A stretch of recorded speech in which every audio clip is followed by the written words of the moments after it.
ದೇವರ ಸಂತಾನವಾಗಬೇಕು. ನಾವು ದೇವರ ಸಂತಾನವಾಗಬೇಕು. ದೇವರ ಸಂತಾನವಾಗಿದ್ದೇವೆ. ತಂದೆ ಹೇಳಿದಂಥ ಮಾತು ಮಕ್ಕಳು ಕೇಳಿದ್ರೆ ಅಲ್ಲ. ಈ ಲೋಕದಲ್ಲಿ ತಂದೆ ಹತ್ರ ಆಸ್ತಿ ಇರುತ್ತೆ, ತಾಯಿ ಹತ್ರ ಆಸ್ತಿ ಇರುತ್ತೆ. ಮಕ್ಕಳು ಕೇಳಿದಾಗ ಬಹಳ ರೋದನೆ ಇರ್ತದೆ. ಮಕ್ಕಳು ಬಹಳ ರೋದನೆ ಇರುತ್ತೆ. ಅದಕ್ಕೊಂದು ಗತಿ ಕಾಣಿಸಿ ಗೋರ್ಮೆಂಟ್ ಕೊಟ್ಬಿಡ್ತಾರೆ, ಇಲ್ಲ ಬೇರೆ ಒಂದು ಗತಿ ಮಾಡ್ತಾರೆ. ಈ ಲೋಕದಲ್ಲಿ ಎಷ್ಟೊಂದು ಬುದ್ಧಿ ಐತೆ, ಮತ್ತು ದೇವ್ರಿಗೆ ಎಷ್ಟು ಬುದ್ಧಿ ಐತೆ. ದೇವ್ರು ಯಾರು? ಮಹಾಜ್ಞಾನಿ. ಆಶೀರ್ವಾದವನ್ನು ಹೊಂದಿದವರ ಸಂತಾನವಷ್ಟೇ ಅವರ ಸಂತತಿಯವರು ಅವರೊಂದಿಗೆ ಬಹುವಿನಯವಿರುವರು, ಬಹುದಿನವಿರುವರು. ಆಯುಷ್ಕಾಲ ಬೇಕಾ? ಆರೋಗ್ಯ ಬೇಕಾ? ಬಹುಕಾಲವಿರಬೇಕಾ? ಯಾರ ನಾಮವನ್ನು ಸ್ಮರಿಸಬೇಕು?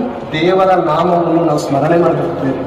ಹಗಲು ರಾತ್ರಿ ದೇವರನ್ನು ಧ್ಯಾನಿಸಬೇಕು, ದೇವರ ಮಾರ್ಗದಲ್ಲಿ ಇರಬೇಕು. ದೇವರ ಚಿತ್ತವನ್ನು ನೆರವೇರಿಸೋರಾಗಿದ್ರೆ ಘೋರ ವ್ಯಾಧಿಯಿಂದ ಬಿಡಿಸ್ತಾನೆ. ವ್ಯರ್ಥಕ್ಕೋಸ್ಕರ ದುಡಿಯೋದಕ್ಕೆ ಬಿಡಲ್ಲ ದೇವರು. ವ್ಯರ್ಥಕ್ಕೋಸ್ಕರ ನನ್ನ ಕೆಲಸದಲ್ಲಿ ಎಷ್ಟು ವರ್ಷ ದುಡಿದ್ಯಾ? ಈ ದುಡಿದಿದ್ರಿಂದ ಏನು